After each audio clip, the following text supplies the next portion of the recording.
내년 대선 표심을 잡기 위한 더불어민주당과 국민의힘의 본선 경쟁이 본격화되고 있습니다. 이재명 후보는 오늘 새로운 민주당 1일차라며 쇄신 의지를 강조했고 윤석열 후보는 처음 주도한 최고위 회의에서 대장동 의혹을 강하게 비난했습니다.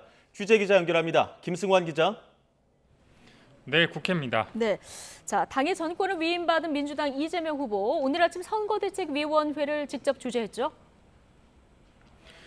네, 이재명 후보는 전국민 선거대책위원회라는 이름으로 오늘 아침 첫 회의를 열었습니다. 매주 월요일 컨셉트를 정한 선대위 회의를 열 방침인데 오늘 회의의 화두는 청년이었습니다. 이 후보는 먼저 오늘이 새로운 민주당 1일차라고 생각한다며 쇄신을 강조했습니다. 이 후보는 어제 충남 논산의 시장에서 만난 사람들에 대해서 얘기를 하다가 목이 메어서 말을 잠시 잇지 못하기도 했는데요. 함께 들어보시죠. 저를 끌어안고 우시는 분도 계셨습니다. 없는 사람, 가난한 사람 좀 살 수 있게 해달라.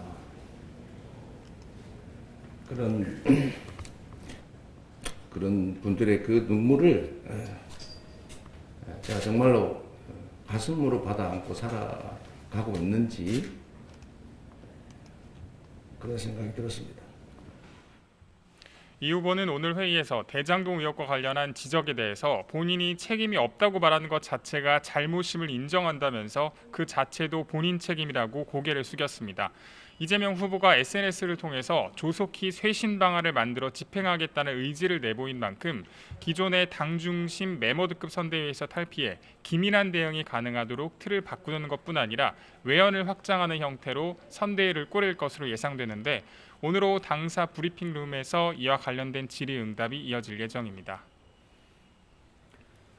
네, 이번에 국민의힘으로 가보겠습니다. 윤석열 후보, 오늘 당 최고위에서 어떤 이야기를 이어갔습니까?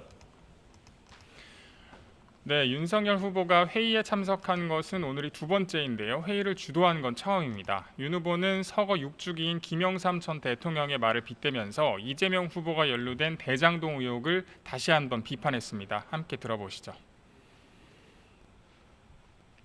국민을 속이면서 배를 불린 사람들, 대장동 게이트 주범, 이런 사람들은 지금도 자기 잘못을 숨기고 국민을 속이고 있습니다. 그러나 우리 김영삼 대통령의 말씀처럼 결코 국민을 영원히 속일 수는 없습니다. 윤 후보는 선대 인선과 관련해서 당의 원로 청장년 인재를 전부 모아가야 하고 당과 함께하길 주저하는 분들 모두 정권 교체의 전선으로 함께하는 선대위를 만들어야 한다면서 인선의 취지를 설명했습니다. 오늘 최고위에서는 이준석 당대표와 김병준 전 위원장을 상임 선대위원장으로 임명하는 안건을 올려서 확정했는데 김종인 전 위원장을 총괄선대위원장으로 임명하는 건은 빠졌습니다. 윤 후보는 김종인 전 위원장이 조금 더 시간을 달라고 했다면서 최종적으로 결심하면 그때 안건으로 올리겠다고 말했습니다. 윤 후보 측은 12월 초 선대위 발족식을 목표로 하고 있다면서 추가 인선에도 박차를 가할 예정입니다. 내일 윤 후보가 원희룡 전 지사, 최재형 전 감사원장 등 경선 후보 7명과 오찬을 함께할 예정인 가운데 이 자리에 참석 의사를 전달하지 않은 홍준표 의원은 자신이 만든 청년 플랫폼에서 이른바 삼김 선대위와 관련한 질문에 잘 몰라서 하는 일이라면서 평가절하했습니다. 지금까지 국회에서 YTN 김승환입니다.